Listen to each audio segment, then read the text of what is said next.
Oddiy o'yin sifatida qaraydigan kartalarimiz aslida tarix va vaqt ramzi. Miyani portlatadigan faktlarga tayyor turinglar. 4 ta korol yuzasida dunyoni lahzaga solgan qirollar: Davud payg'ambar, Buyuk Karl, Yuliy Sezar hamda Aleksandr Makedonskiy tasvirlari tushirilgan.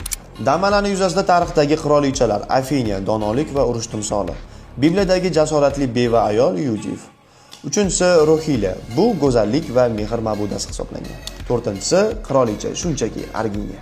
Valetlar yuzasida tarixdagi sarkardalar: Buyuk Karl sarkardasi Oger, Laxiriya, Fransiya qo'mondoni Gektor, Troya shahzodasi hamda ritsari, qirol Artur ritsari, Lanselot timsollari tasvirlangan. Matematik timsollari har bitta mastda 12 ta karta, bu yildagi 12 oy. 4 xil mast, bu yildagi 4 xil fasl. Qizil va qora tun va kun.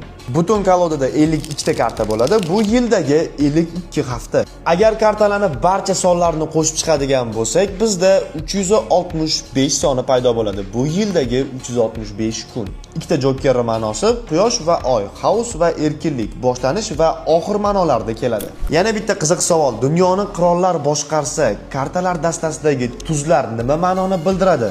Tuz italyanchada ace so'zdan olingan bo'lib, pul ma'nosini anglatadi. Ma'no shundan kelib chiqadiki, butun dunyoni qirollar boshqargani bilan baribir pul hukmdorlik qiladi. Hammanglarga maslahat yengilligi bitta ace, ya'ni pul bekitib qo'yishlarni maslahat beraman. Kartalar aslida yomonlik hamda qumor emas, vaqt hamda tarix timsoli. Buni bilib oldinglar. Chizilgan chiziq bo'yicha paplanib ketyapmiz.